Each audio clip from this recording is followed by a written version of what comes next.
Firmas noslēpums ir televīzijas spēle, kurā dalībnieki no visas Latvijas sacenšas īstas biznesa vides apstākļos, lai piedāvātu savu ideju žūrijai un cīnītos par galveno balvu 15 000 eiro, ko nodrošina SEB banka. Mūsu raidījuma mērķis ir iedrošināt dalībniekus un jūs, skatītājus, pašiem uzsākt savu uzņēmējdarbību. Tagad turpinām pirmo kārtu, kurā žūrija katram pretendentam atvēlēs tikai 2 minūtes, un pēc iztaujāšanas izlems par viņu turpmāko likteni mūsu spēlē. Tiem, kurus izvēlēsies nākamajās kārtās, būs grūts uzdevums. Viņiem jāpierāda, ka viņi spēs savas idejas pārvērst naudā. Turpinām firmas noslēpuma 4. sezonu. Sacensību dalībniekus vērtēs SEB bankas finanšu direktors Kārlis Danēvičs, žurnāla Ir Nauda galvenā redaktore un līdzīpašniece Elīna Stangrēvica, uzņēmējs Rīgas Tehniskās universitātes docents Jānis Caune, uzņēmējs restorāna Cookbook īpašnieks Mārtiņš Labāns, Latvijas Investīciju un attīstības aģentūras eksporta veicināšanas nodaļas vadītājs Andris Pārups. Pavisam žūrija 3 raidījumos vērtēs 23 biznesa idejas, taču tikai 9 firmas noslēpuma dalībniekiem tiks dota iespēja turpināt sacensības 2. kārtā. Šodien žūrijas priekšā stāsies 8 biznesa ideju autori. Atlases kārtā žūrija idejas vērtē balsojot. Āmuru klaudziens nozīmē jā, es noticēju šai idejai. Taču mūsu sacensību dalībniekiem ir vajadzīgi vismaz 3 klaudzieni, lai saglabātu cerības turpināt sacensības.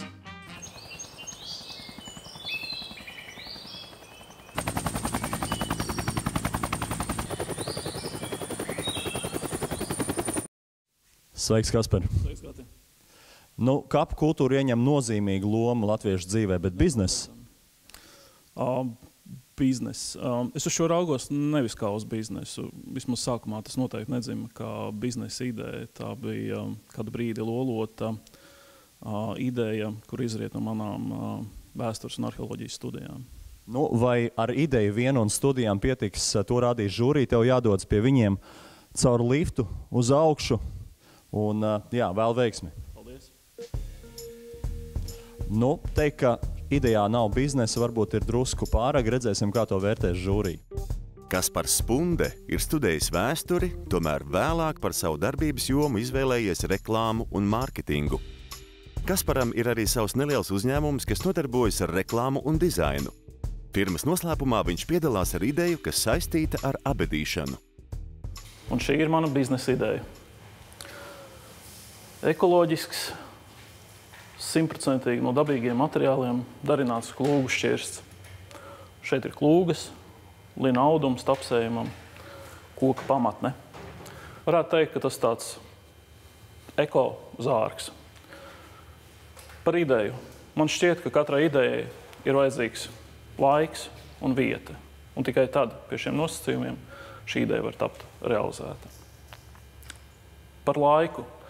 Man ir 100% pārliecība, ka šis ir īstais laiks. Brīdī, kad eko triumfē, viss zaļais ir modē, etnogrāfija ir modē,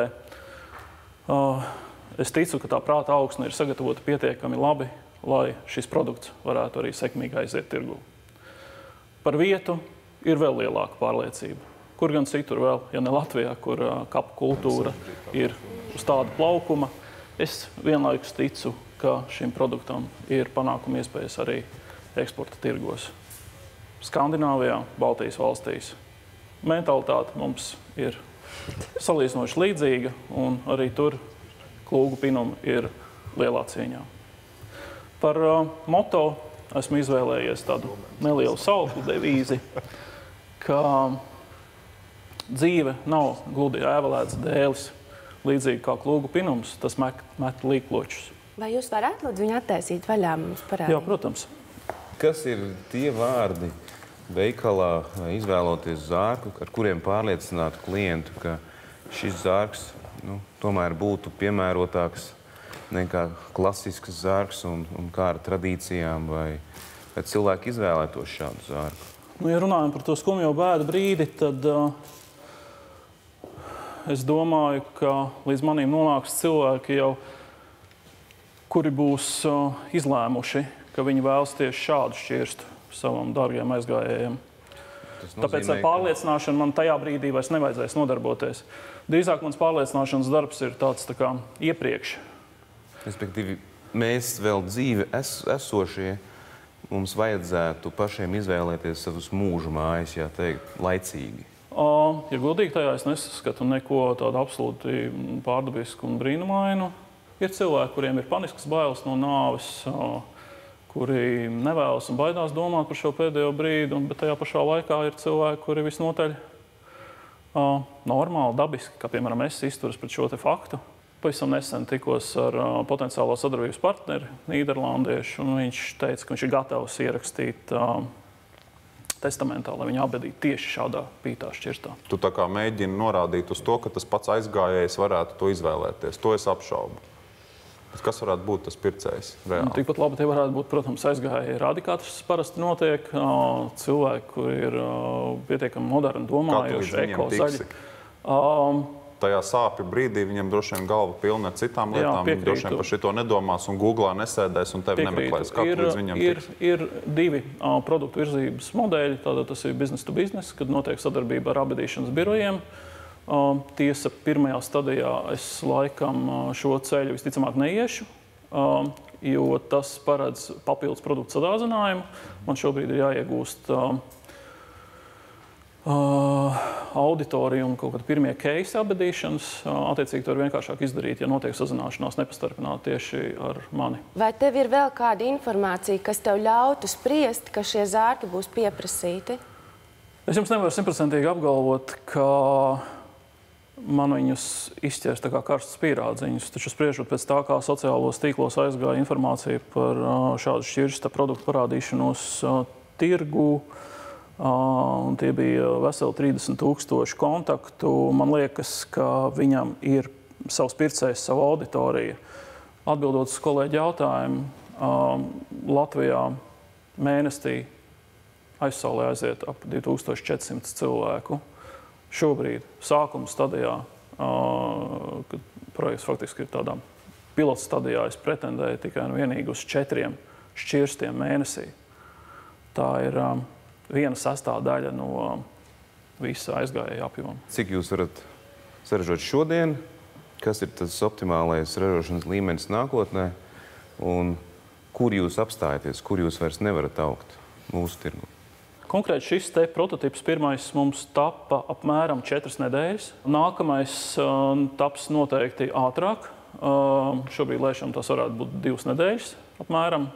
Iespējams ar laiku vēl ātrāk. Bet bet ja jau cilvēks ir nomiris, un tagad, kurš te gaidīs apmēram 2 nedēļas vai labākā gadījumā nedēļu līdz zārciņam? Tur bērns jau pēc 3 dienām. Tieši tāpēc šobrīd ir plānots izgatavot vairākus šķirstus. Top jau nākamais šķirsts. Ja man būtu tāda situācija, ka jāizvēlas, Jā. es iet uz klasiku vai es ņemtu šādu. Un es neesmu pārliecināts, ka es mēģinātu būt ekstraverts attiecībā uz šādu klasisku produktu. Bet zin kā, cik cilvēku vai ne, cik gaumi? Iespējams. Bet tas ir baigi tā, ļoti pareizi saka, iespējams. Un te ir tas nezināmais. Man šķiet, ka Andrim ir bail. Kā tev šķiet? Ja vienīgais drusciņi, bet viņš bija diezgan racionāls. Jā, es domāju, ka viņš nobalsoja par. Vēl man uztrauc, ka viņš to savu mērķu tirgu kaut kā nepareizi definē, jo šitais jau ir klasiski business to business tomēr produkts, nevis business to customer. Tur līdz gala pircējiem tikt, tas ir ļoti interesanti. Bet, ja mēs pastamies, tad ir cilvēki mirst, viņi tiek glabāti, 2400 cilvēki mēnesī, un tātad tev ir šāds te produkts kā alternatīva klasiskajiem zārkiem. Es ticu, kad ir klientu segments, kas to izvēlēsies. Jāizrēģina varbūt. Hipsteri vēl nav novecojuši, un hipiju kultūra Latvijā nebija attīstīta, tā kā vēl nav.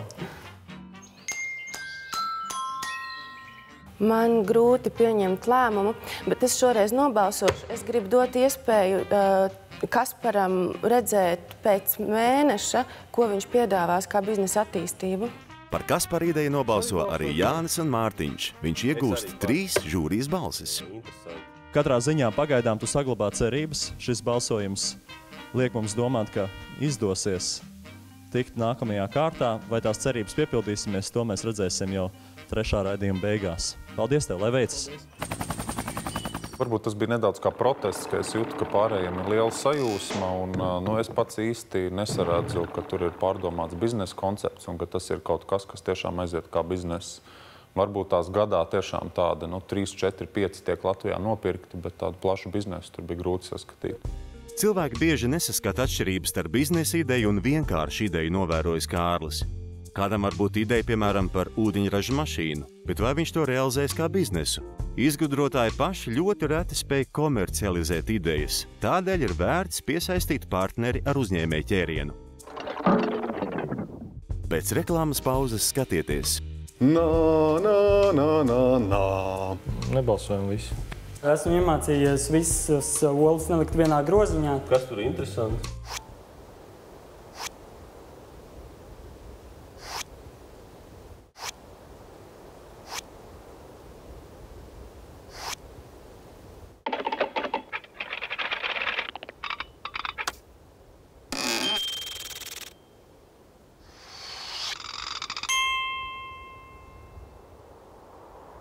Firmas noslēpums ir sacensības, kurās cilvēki cenšas pierādīt žūrijai, ka spējas kļūt par uzņēmējiem. Vispirms viņiem jāliek žūrijai noticēt savai biznesa iecerēji. Ja vismaz 3 žūrijas pārstāvi saka, jā, es ticu, sacensību dalībnieks saglabā cerības iekļūt nākamajā kārtā. Sveiks, Didzi, nāc man tuvāk. Mēs jau esam pazīstami. Tu jau esi bijis pie mums iepriekšējā sezonā. Jā, pat vairākas sezonas iepriekš, tas sanāk ar bambus velospēdiem. Un šoreiz kādu velospēdi? Šoreiz koka, es esmu vairāk to biznesu pilnveidojis reģionam atbilstošāk. Vispirms Didzis Grundmanis apguva mēbeļu izgatavotāja, restaurātora un kokgriezēja amatu. Vēlāk studēja mārketingu un tirdzniecību. Tagad viņš abas zināšanas un prasmes vēlas apvienot ražojot un tirgojot koka velosipēdus. Pēc kāda dzīvošanas ārpus Latvijas es esmu atgriezies šeit, lai kļūtu no amatnieku par uzņēmēju, veidojot uzņēmumu Gustrič. Gustrič ražos biznesa klases velosipēdus un aksesuārus. No aksesuāriem tiks ražotas koka stūres, pedāļi, būs arī grozi, kafijas krūzīšu turētāji un arī citas lietas. Plus vēl kā ekstra ir velobeņķi ar korķa apdari. Tiks ražoti 2 veidu kolekcijas, 2 mērķa auditorijas. Pirmais ir, kas būtu vairāk hipsteri, kur uzsvērts ir akcents uz krāsām, uz dizainu tādiem akcentiem ļoti spilgtiem. Šādi velo maksās aptuveni 500–600 eiro. Otra un galvenā mērķa auditorija ir biznesa klases un klasiskas stilu vērtību piekritēji, kur velospēdos krāsa nebūs tik uzsvērta, kā arī tiks izmantot jau dārgāki materiāli, un tur vairāk tiks vērtēts jau komforts augstāk un netik uzkrītoši. Un šādi velospēdi maksās aptuveni 700–800 eiro. Kāds tev ir pamatojums koka rāmim? Ja mēs salīdzinām vienkārši alumīnija rāmi un šādu velospēdu, šis tā ir trauslāks, pareizi. Viņš ir līdzvērtīgi pēc veiktajiem testiem. Viņš ir tiešām līdzvērtīgi, jo es veicu testus tīri ar atsevišķi šo trubu. Es pieņemu, ka katra truba atsevišķi ir tikpat spēcīga kā alumīnijas, bet ja mēs viņus saliekam kopā, uzliekam tur 110 kg čali, kurš iebrauc bedrē ar ātrumu, 25 km/h, kas tur notiek ar to visu? Tas ir testēts? Jā, un līdz šim viņš ir izturējis lieliski. Kas būs tas modelis, kā pats esi iecerējis? No sākuma saražot 50 velosipēdus un tad viņus lēnā garā iztirgot, vai arī atrast 50 velosipēdiem noņēmēju, piemēram, Amsterdamā, un tad viņus saražot Latvijā? Nē. Pirmais ir tas, kad tiek aksesuāri pašreiz pakāpenisks sortiments papildināts un tiks tirgoti starptautiskos internetu veikalos, velo veikalos, atsevišķi arī interjeru preču veikalos. Ar velospēdiem ir patreiz iespējams pasūtīt individuālu dizainu ražojumu velospēdu, bet galvenais ir mērķis radīt jau kolekciju, jau nostiprināt, un ar šo kolekciju startēt starptautiskā izstādē Vācijā. Kāpēc tev šitais ir tāds tā kā noķēpāts, nav līdz galam nokrāsots? Hipsterīgi tas taču ir. Jeb tas ir tā, nokrāsots, jā. Nē, viņš ir prototips un dizaina paraugs tādai, nežēlīgai testēšanai un meklējumiem. Bet, piedod tu man, bet kas tur pa dizainu? Tas ir vienkārši ritenis, kuram ir dažas detaļas nomainīts pret koku. Kur tur tas dizains ir? Es varbūt kaut ko nesaprotu tajā. Varbūt pārējiem var pakomentēt. Nē, tur ļoti hipsterīgs ritenis, es tev varu pakomentēt. Labi, tas, ka tas ir koku un tā, ka tā krāsa ir cita, paņem parastu pārkrāso, pat gaišu zilu un būs tev, priecājies. Nē, bet koks tas ir. Bet tas nav pašmērķīgi izmantots koks, ne? Ka kaut kur vajag to koku tomēr likt, lai ar kaut ko atšķirtos no citas. Pirms es viņu dzirdēju, man arī likās, ak, Dievs, kārtējais čalis kaut ko izdomājis uztaisīt no koka, bet dzirdot to stāstu, kaut kas tur ir. Tas ir slotas kāds vienkārši. Šitais te ir slotas kāds. Mārtiņ, bet tā tad, paga, pirms tu kāp virsū, vai tu esi apdrošināts? Vai tu redzi stabus? Viņš ir tāds ļurīgs. Izbrauc. Viņš ritīgi, viņš galīgi nav labs. Nav labs?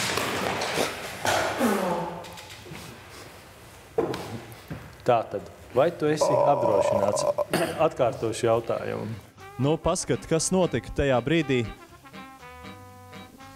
Kā tu to komentēsi? Ir kur rakt? Piedod, draugs, bet, nevar tādu riču laist tirgu, kur pat Mārtiņu netur. Es domāju, balsojām. Es balsošu pozitīvi, man liekas, stāsts tur apakšā bija, un viņu izglāba tas, ka tomēr runa ir arī par aksesuāriem. Kārlis ir vienīgais, kurš atdod balsi, un Didzim sacensības ir galā. Ir salauzts velospēds, bet ne mans gars. Ļoti labi, ar šādiem vārdiem tad es tevi pavadu. Paldies tev! Paldies par dalību! Kaut katrs mūsu dalībnieks būtu tik stiprs pat brīdī, kurā viņa produkts acu priekšā salūst. Ja Rāmis nebūtu salūzis, es iespējams arī būtu atdevis savu balsi. Es patiesībā šaubījos starp jā un nē. Man patiešām uzrunāja viss tas koncepts, šīs te dažādi aksesuāri, ko viņš var mainīt. Tie man likās daudz interesantāki nekā varbūt pats velosipēds un koka rāmis. Tā skepse uzvarēja viņam saplīstot. Apzinos, cik grūti stāties žūrijas priekšā, atzīst Andris. Tādēļ viņš cenšas sabalansēt kritiku ar uzmundrinājumu iet un darīt.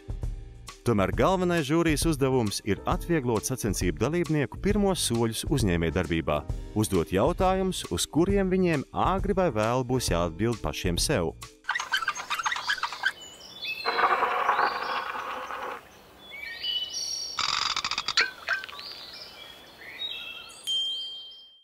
Tērpu dizainere Diana Urtāne piedāvā žūrijas izvērtēšanai sieviešu apģērbu Silk and Milk. Tas jaunajām māmiņām padarīs ērtāku un vienkāršāku bērnu barošanu ar krūti. Gribu jums lūgt iedomāties, kā izskatās jaunā māmiņa pēc bērniņa dzimšanas. Visbiežāk tā ir apjukusi un nogurusi sieviete, kurai nav laika sev. Man jaunā zīmola Silk and Milk mērķis ir šo priekšstatu mainīt, kā izskatās un jūtās jaunā māmiņa, piedāvājot zīdīšanai piemērot apģērbu. Silk and Milk zīmola ietveros plānojas divas līnijas – ikdienas vajadzībām un svinīgiem pasākumiem un dizaina apģērbs. Šajā apģērbā māmiņa varēs bērni gan ērti pabrot, jebkurā laikā un vietā, un saglabāt procesu pietiekami diskrētu, ka tas krūts daļas netiek atkailinātas. Silk and Milk projekta ietveros vīzijā ir koncepta veikala izveide, kur jaunā māmiņa varēs bērniņu gan pabarot, gan iegādāties zīdīšanai piemērot apģērbu un aksesuārus, gan atrast klusu stūrīti, kur palastīt grāmatu bērniņu nogūdot turpat līdzās esošā gultiņā, gan arī paskatīties iedvesmojošu filmu, un pārdošanas veicināšanai plānojas arī raidījums, ko māmiņa turpat veikalā varētu paskatīties un izstrādāt. Tāda apģērba jau pastāv šādas līnijas vispār kaut kur tādas tieši specifiski domātas bērniņu barošanai? Kā dizaineru māmi esmu izpētījusi tirgu. Amerikā un Ķīnā ražo pamatvienības, kas ir zīdīšanas topiņi, kur kaut kādas kleitas, bet viņiem visiem pietrūks sievišķīguma, skaistuma un elegants, nerunājot par dizaina elementiem. Tātad divas lietas – apģērbi un veikals. Jā. Kāpēc vajag to veikalu? Mans izaicinājums un aicinājums ir tāds transformējams, kaut kāds apģērbs, kas spēj mainīties ne tikai viena veidola ietvaros, bet viņš spēj radīt arī citas apģērbšanās iespējas. Tāpēc veikalā ir nepieciešams palīdzēt tai māmiņai parādīt visas iespējas. Tas ir domāts, ir tīpaši sākuma periodā, tie varētu būt sadarbības projekti ar lielveikaliem, kur jau māmas apgrozās ratiem, viņām ir ērti piebraukt, un tā sadarbība varētu būt tāda, ka lielveikals nevis piedāvā savus tolotes bērnu zīdīšanai, bet viņi varētu virzīt arī mammas uz manu veikalu. Kāpēc tu gribi pa visām varītēm tomēr tajos lielveikalos tikt? Vai tev ir sapratni par to, cik tas maksā?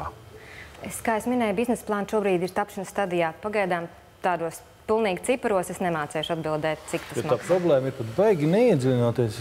Liekas, ka tu ļoti tālu būs no plusiem. Tev kā jaunam uzņēmējam, iesācējam, kuram ir vēl tik daudz neskaidrību par biznesu, vai tev nav vieglāk sadalīt šo te plānoto procesu divās daļās? Vispirms izstrādāt līdz galam dizainu, ko tu vēlies, un palaist ražošanu, un pēc tam iet tajos veikalos, jo ar veikaliem tev, es pieļauju, ka varētu būt diezgan liels grūtības. Par produktu mums ir skaidrs, mums arī ir skaidrs, ka tu noteikti esi tas cilvēks, kas to produktu var radīt, bet kā tu tiks līdz klientam, kā tu tiks līdz pārdošanas momentam. Tiek veidota komanda, tiek atlasīti potenciālajie komandas biedri, arī pārdošanas cilvēki. Es domāju, ka tam Latvijas, Lietuvas un varbūt pat Krievijas tirgu māmiņu klubs ir pietiekami labs kanāls. Ja tev ir sadarbība ar māmiņu klubu, tad tu jau vari apmēram prognozēt, kāda ir interese par tavu produktu. Man māmiņu klubs bija ciemos. Es tad vēl tikai pati biju tikko dzemdējusi un uzvilkusi savu radīto zīdīšanas topiņu mugurā.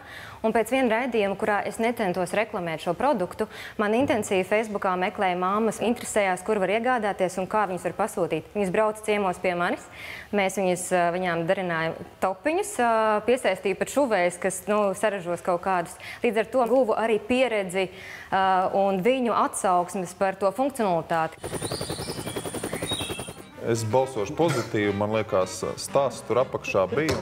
Jā, es arī balsoju par. Es balsoju par pārdomātu ideju. Es balsoju par.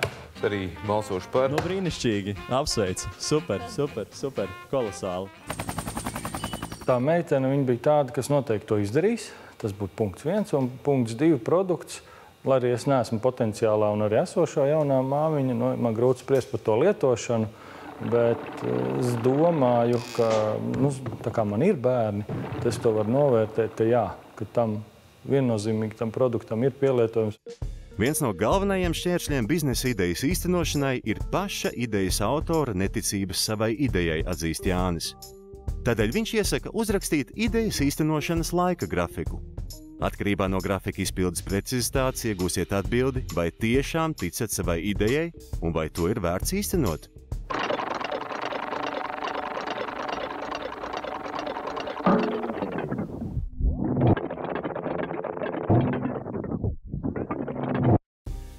Sveiks, Gunti! Sveiks! Otrā sezona tev? Jā, pirmajā es piedalījos, diemžēl es netiku līdz galam, bet man bija prieks par pieredzi to iegūto. Pagājušajā gadā arī bija ar dziedāšanu saistīta ideja. Un šoreiz? Šoreiz arī tā pat ideja bija pagriezt uz citu pusi. Šoreiz mācīšu cilvēkiem, kā dziedāt pareizi. Guntim Šmaukstelim ir 10 gadu pieredze programmēšanā un 3 gadu pieredze uzņēmuma vadīšanā. Viņa uzņēmums nodarbojas ar datorspēļu radīšanu. Savā produktā viņš profesionālā zināšanas ir apvienojis ar savu hobiju – dziedāšanu korī. Es prezentēšu jums ideju Karaoke Bird. Tā būtībā ir karaoke spēlīte, kur iemāca tev dziedāt pareizi. Spēlīte būs pieejama uz datoriem un uz mobilajām iekārtām. Tad, kas notiek tajā spēlītē?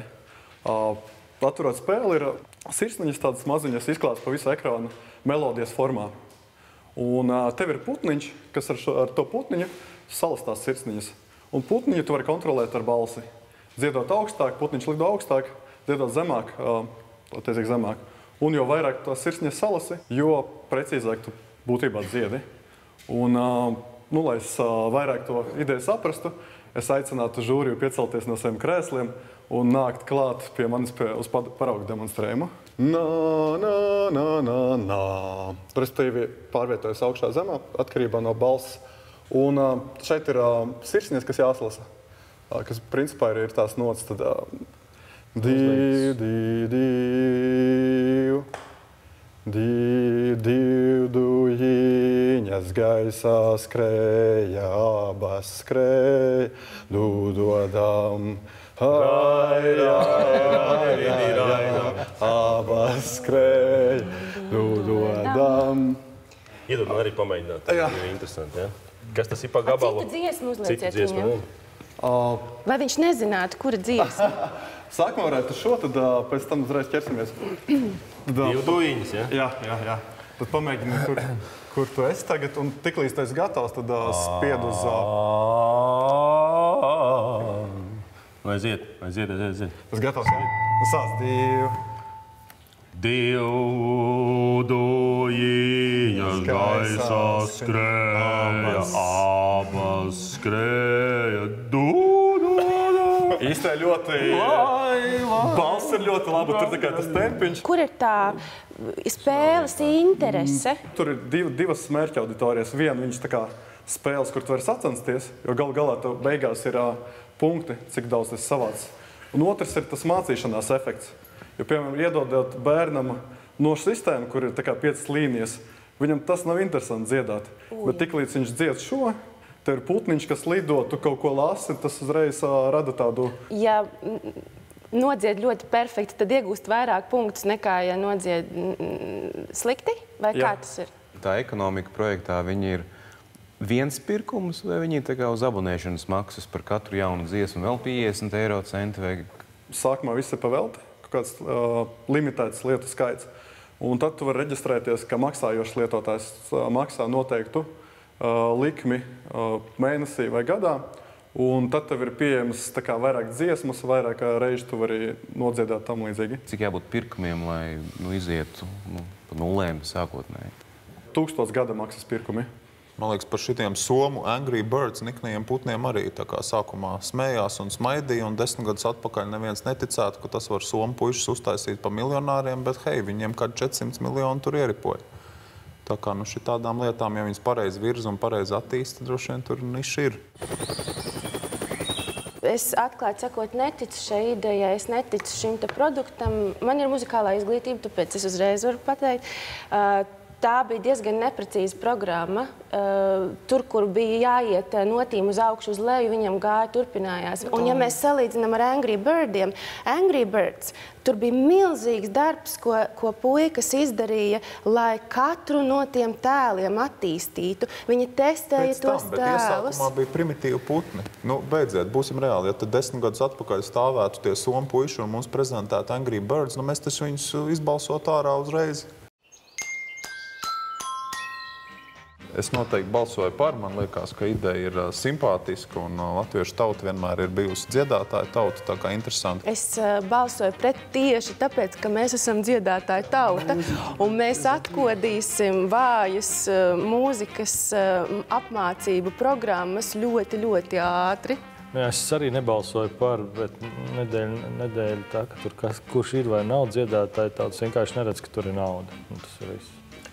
Es balsoju par, es pilnībā nepiekrītu Elīnai. Man liekas, tas tieši otrādi varētu veicināt kaut kādu interesi par dziedāšanu un attīstīt bērnos. Un es arī redzu tur starptautisku potenciālu, un tur noteikti ir nauda. Es piekrītu, ka tur ir nauda un balsoju par. Man liekas, ka projekta attīstītājiem ir izpratne, ir pieredze. Es vēlu tev veiksmi, priecājos tevi redzēt arī šajā sezonā. Un, es domāju, ka dziedātāja tauta mēs esam un tādas idejas mums vajag. Paldies tev! Es domāju, ka laika gaitā, palaišot pirmo versiju, klienti paši pateiks, kādā virzienā viņam ir jāattīstās un jāstrādā, bet, man liekas, ļoti perspektīvas, augsts pievienotās vērtības produkts, ar ko var nopelnīt lielu naudu, es domāju. Mārtiņa uzņēmējdarbība daudzus gadus bija saistīta ar informācijas tehnoloģijām. Tagad viņš iesaistījies restorānu biznesā. Uz jautājumu, kādēļ nomainījis darbības sfēru, Mārtiņš atbild: gribēju mest sev jaunu izaicinājumu, apzināti iemest sevi vietā, kur atkal jāmācās, jāizprot, jāizzina. Pēc reklāmas pauzes skatieties. Kur tirgosiet, cik tirgosiet, kā tirgosiet, kurš ražos? Jums ir tā gadījies pazaudēt telefonu kaut kur? Nav par ko pat runāt.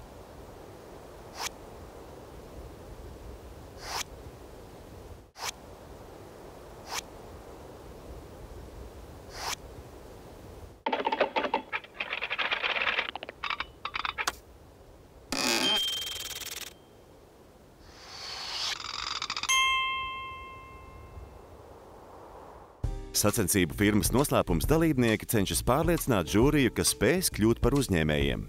Vispirms viņiem jāpārliecina žūrija par savas biznesa idejas dzīvot spēju.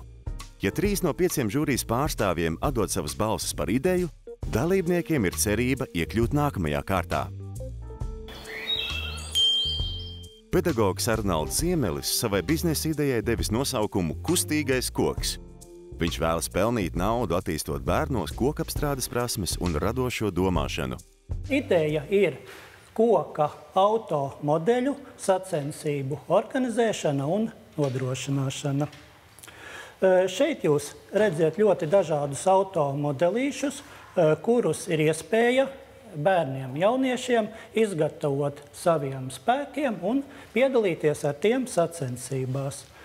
Mūsu piedāvājums ir tātad visa šī procesa nodrošināšana no viena gala līdz otrai. Tas sevī ietver automodelīšanu, projektēšanu, izgatavošanu, rezerves daļu, komplektējošo daļu materiālu tirdzniecību, treniņu un sacensību trašu, izgatavošanu, tirdzniecību, nomu, tālāk izglītības un konsultāciju pakalpojumi, pašu sacensību organizēšana, nodrošināšana. Mūsu tātad domājamie klienti ir vispirmām kārtām tās ir skolas, tālāk interešu izglītības un jaunrades centri, tie ir bērnu vecāki, un iespējams arī dažādi korporatīvie klienti. Kurš izgatavo tieši bērni? Jūs minējāt arī, ka jūs viņus izgatavojat. Kas ir tās sagatava priekš bērniem? Pamatideja ir tā, ka šādas te sagatavītas, ja šo procesu bērni veic paši. Bet savukārt, lai nodrošinātu finansu plūsmu, lai viņam būtu vieglāk, mēs varam arī, uzkonstruēt un izgatavot paši, kaut kādus ideju paraugus, kurus var gan izmantot kā paraugi, lai viņš var aptaustīt, izskatīt.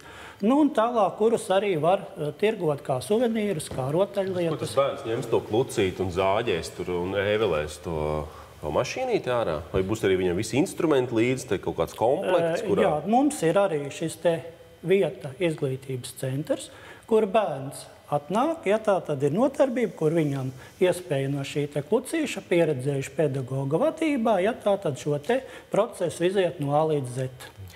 Visu cieņu, bet man liekas, ka mūsdienās bērni taisa robotus, taisa no Lego visu kaut ko un tādu konstruēšanu nodarbojās. Kad šitiem bērniem pacietība nebūs mūsdienās. Šeit es jums oponēšu, jo es ar šo procesu kā pedagogs nodarbojos jau vismaz 2 gadus, un līdz šim mums ir bijis tā, ka atsaucība gan no bērniem, gan no vecākiem ir ļoti liela, tāpēc arī mums radās šī te doma. Ja. Sakiet, kungs, te rakstīts, tad mums iedevāt tās izprintētos, te rakstīts kaut kāds Pinewood Pro Com. Jā. Tas ir jūs Mike Dūds? Nē. Tātad šeit es varu paskaidrot, ka šī te kustība, ja, pasaulē nav jauna. Amerikas Savienotajās valstīs viņa ir jau no 53. gada. Tajās trasēs tās sacensības, viņas kaut kā palaiž un viņi tur paši brauc vai tu skrien līdzi? Palaišanas vieta ir starta vieta šeit augšā, tur ir tāds automātiski palaišana. Viņas paši palaiž, tad viņas pēc inerces ripo, šeit ir finišs un šeit ir uz ātrumu. Kas tur interesants?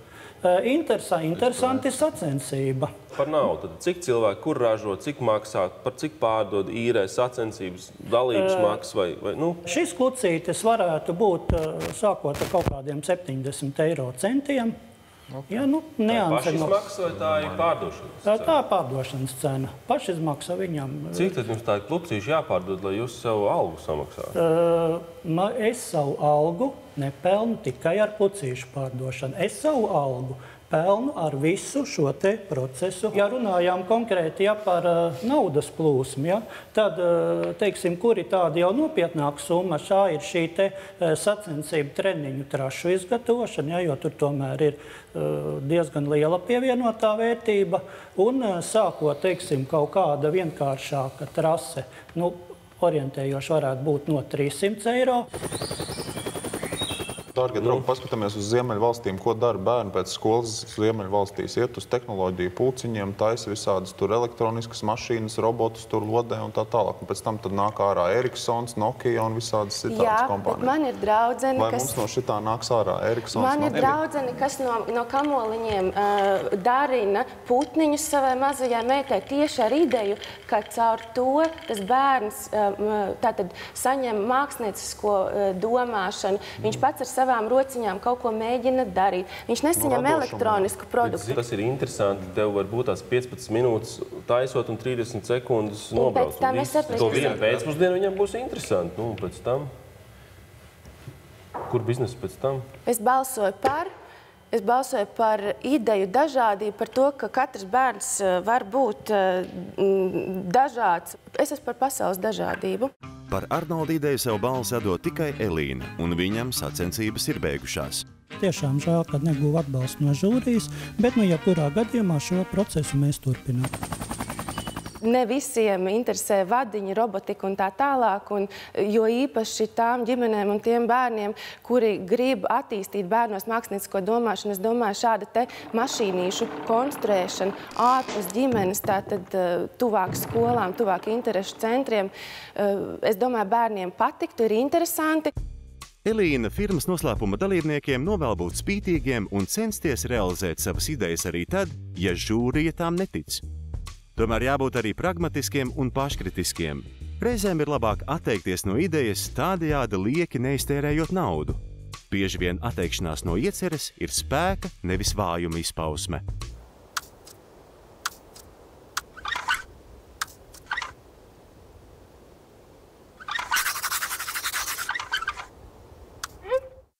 Transporta un sakaru institūta students Arķoms Ušakovs kopā ar studiju biedriem iecerējis būvēt kompleksās kravas automašīnu apkalpošanas staciju Iecevā. Paraugu savam biznesam viņš noskatījis Polijā, kur šāda stacija jau darbojas. Mūsu valstī ir ļoti attīstīta transporta joma un ļoti attīstīta kravas autotransporta joma. Bet problēma ir tāda, ka pēc tīra konvencijas noteikumiem tālbraucējiem nedrīkst nakšņot mašīnas kabinē. Protams, ka ir viesnīcas, bet, diemžēl, viesnīcas nevar nodrošināt pietiekami lielu autostāvvietu un drošu, protams, ko nevar nodrošināt arī ēdināšanas iestādes. Mēs piedāvājam Iecevas reģionā veikt kompleksu autostāvvietu, kur būs pieejama arī viesnīca un tehniskās apkopes centrs, kā arī cisternu tīrīšanas iekārta. Kāpēc Ieceva? Tāpēc, ka tur pašlaik ir Via Baltikas trase, un tur cauri Iecevu iet apmēram 2000 kravas automašīnu dienā. Kā tu viņus ieinteresēsi apstāties tieši pie tevis? Jo mūsu valstī tas ir vienīgā stācija būtu. Viņš kaut ko maksā par to, ka viņš apstājās, viņš maksā par viesnīcu, kur ir nauda, kā saka? Jā, protams, mums būs līgums ar pārvadātājiem. Vadītājs nemaksās neko. Vai tev jau ir kādi konkrēti līgumi plānoti ar pārvadātājiem? Ar pārvadātājiem pašlaik nē. Mēs jau runājam ar DHL. Viņiem tās projekts ir interesants. Mēs runājam par asfaltēšanas laukumu izbūvi, par viesnīcu. Tie ir 100 000 eiro. Kas ir tas, kas ir plānots par šo te galvenās balvas budžetu? Mēs plānojam pirmkārt izstrādāt projektu pilnīgi ar loģistikas kompānijas palīdzību. Ir viennozīmīgi skaidrs, ka tiem 15 000 to projektu nevar realizēt. Jautājums ir, kur atlikusī nauda tiks ņemta? Prasīsim finansējumu finanšu iestādēs, kā arī Altuma mikrokreditēšanas programmā. Jā, tieši tā. Lūdzu, banka sēž.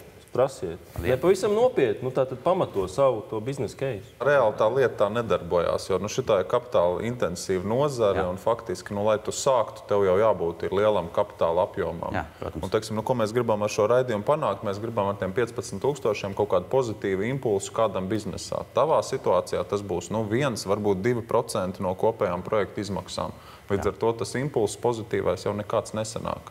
Mēs plānojam, ka finansējums būs pakāpenisks, un pirmajā stadijā mēs vienkārši uzbūvēsim to autostāvvietu, kur viņi var atstāt savu automašīnu un paņemsim speciālistus, kuri var veikt kādu tehnisko apkalpošanu. Tad kāds ir tas biznesa modelis, cik viņi jums maksā, kāda ir noslodze plānota? Pašlaik mums nav, diemžēl, cenu politikas.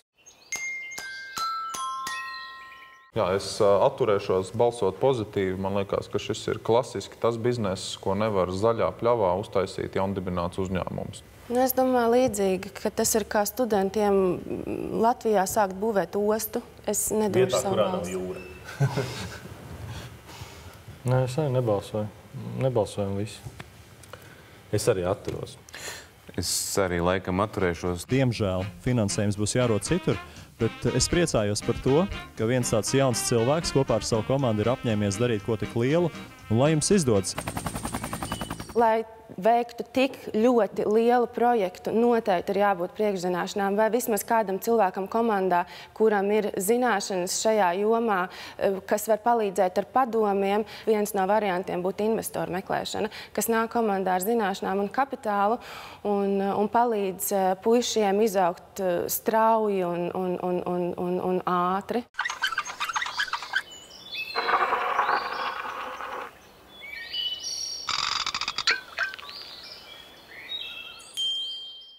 Osvalds Trafīmovs ir studējis būvniecību, strādā ceļu būvē. Viņa biznesa ideja ir dekoratīvā betona izstrādājuma ražošana. Savam produktam topošais uzņēmējs devis nosaukumu Zefīrs. Kopā ar savu komandu mēs izvēlējāmies betonu, tāpēc, ka tam ir vairākas labas īpašības. Tas ir fundamentāls, tas ir ilgmūžīgs, tas ir smags. Izpētot dziļāk, mēs tam piešķīrām jaunas dimensijas, īpašu izturību, kas nodrošina, ka tas var būt arī plāns. Mēs izmantojam speciālus pārklājumus, un tas var būt ļoti noturīgs pret sadzīves apstākļiem.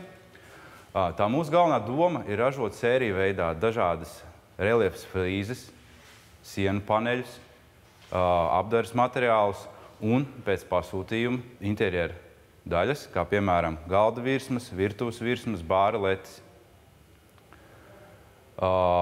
Izpētot tirgu, mēs secinājām, ka ir vairāk konkurenti līdzīgi, kas ražo kaut ko līdzīgu, tāpēc mēs izpētījām to labākās un sliktākās īpašības un cenšamies tās, protams, uzlabot un pārsniegt. Piemēram, cenā, krāsu un formu dažādībā. Mūsu komandā esmu es kā inženieris, mans labs draugs pārdevējs ar 8 gadu pieredzi, mums ir arhitekti. Tad, kad mums pietrūkst padomu betona zinātnēs, mūs palīdz viens no Latvijas labākajiem betona zinātniekiem. Pat labam jau pabeidzam savu pirmo lielo pasūtījumu, kāda restorāna aprīkošana ar letēm un pasniegšanas virsmām Rīgā. Kāpēc tieši betons vienā teikumā pasaka? Betons mūsdienu interjerā ir plaši izmantots materiāls. Tā ir niša, kurā Latvijā neviens pagaidām nedarbojās. Tu vairāk spied uz dizainu, vai tu vairāk spied uz to izpildījumu? Tas, ko mēs vēlamies pārdot, ir dizains, kurš izpaužās caur mūsu izstrādājumiem. Tu vari parādīt kaut ko dizainu? Jā, lūdzu.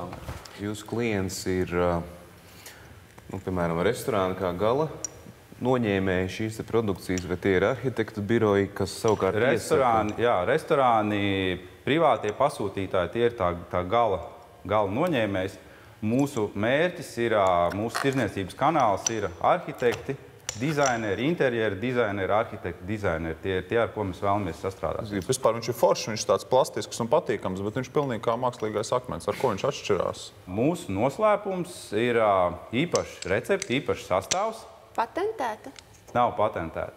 Šo sastāvu var jebkurš atrast internetā, bet, lai viņu iegūtu, mēs esam ļoti daudz eksperimentējuši, ļoti daudz strādājuši, lai dabūtu pareizās proporcijas un pareizo maisīšanas tehnoloģiju. Ja mēs ņemam tipveidu produktus, kas varētu būt, teiksim, flīzes, tad par to kaut kādu cenu atšķirību, ja izvēloties akmens flīzes un izvēloties jūsu piedāvātās betona flīzes. Atkarībā no cenu kategorijas. Ja jūs ņemat kaut kādus lētākos Ķīnas izstrādājumus, protams, tie būs lētāki. Bet, ja mēs runājam par dizaineru izstrādātām kolekcijām, tad mēs noteikti vēlamies. Tad kā tu mums pārliecinās, ka tās tavs dizains ir spējīgs kaut ko pelnīt naudiski, labākā pārējie dizaineri? Tie būs eksperimenti, darbs ar klientiem. Nu, re, kur tev ir 5 klienti. Nu, palīdz mums noticēt, ka mēs pasūtīsim pie tevis vai nu flīzes, vai nu virsmu.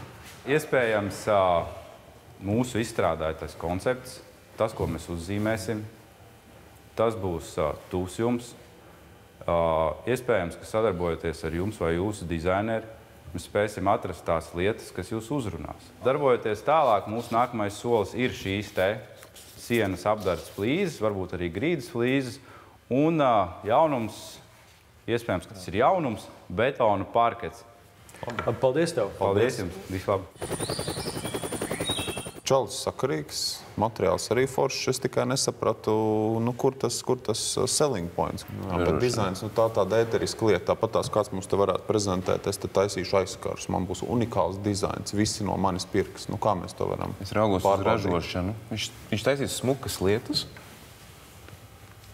Nu, tev patīk, bet man liekas, briesmas kaut kāds betona, virsmas, sviests pilnīgākais. Nu, nē. Izturīgs tas pats mākslīgais akmens vien ir. Tikai viņš viņu sauc pa betonu. Nu, redz, tev patīk, man nepatīk. Tad tā ir. Nu, labi, jā, tev nepatīk kaut kāds, varbūt tev vienkārši akmens nepatīk. Varbūt koka. Klūgu zārciņš cieņā. Protams, jā. Bet, ja mēs pastamies to, man liekas, ka tas ir interesants produkts. To smāķi čaļi saprot. Par to šaubu nav. Ir šaubas par to otro daļu. Tas varbūt ir izcināms. Balsojam? Balsojam. Es balsošu pozitīvi. Man ir vienmēr simpātiski redzēt, ka cilvēks ir izglītojies par šo tēmu. Es arī balsošu par. Es arī balsošu par. Jā, es arī balsošu par. Es arī balsošu par. Nu, skaties, es tevi apsveicu. Paldies, Gati. Sākumā, kad viņš sāka stāstīt, likās, kas tur tāds jauns būs, un tas ir tikai betons, bet tas betons rokās bija ļoti patīkams, pie tam krāsaina, gan interesanta, un kaut kāds tur stāsts varētu veidoties no tā, ka viņš pats ir ļoti dziļi tajā projektā iekšā, redzēt, ka viņš tiešām zina, ko viņš runā.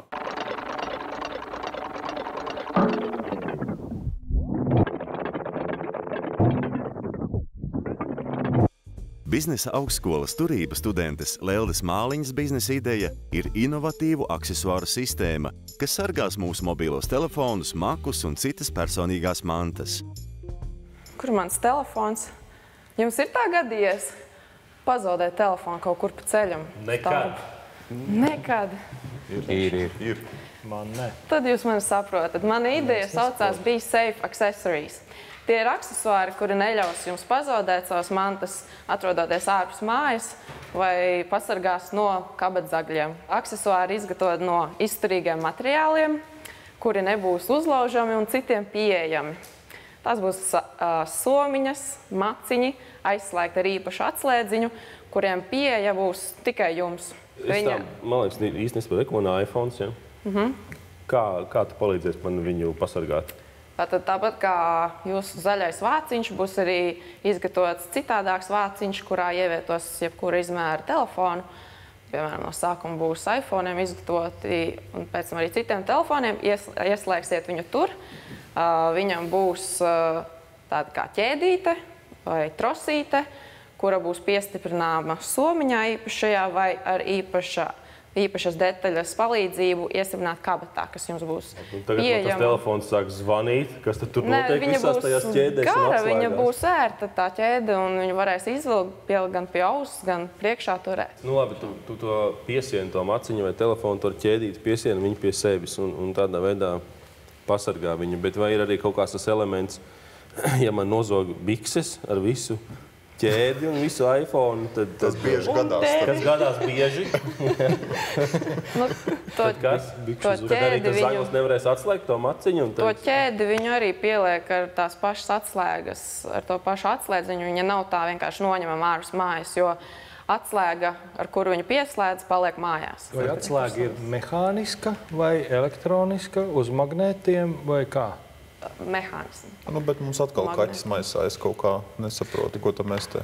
Ir vēl vien precizējuši jautājumu. Vai tu jau esi identificējis konkrētu materiālu, konkrētu ražotāju, no kura tu plānotu pirkt šo te materiālu, lai taisītu piegrieznes?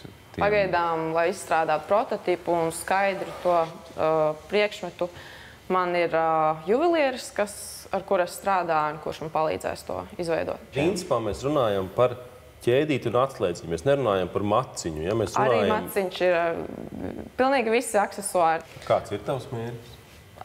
Šajā raidījumā? Vispār šajā biznesā. Ko tu plāno? Viņu īstenot, protams. Lelde nesaņem nevienu žūrijas balsi, un viņai sacensības ir beigušās. Nevajag par to pārdzīvot. Nekas. Nav jāpārdzīvo. Un, jā, mēs tev vēlam veiksmi, un gan jau mēs par tevi vēl dzirdēsim. Jā? Paldies tev. Paldies. Tā gadās. Citreiz liekas, ka ideja ir pašsaprotama vai, teiksim tā, brīdī, kurā tā prasa mazliet lielāku iztēli, labāk tomēr ir uzzīmēt un kaut kādā veidā to vizualizēt.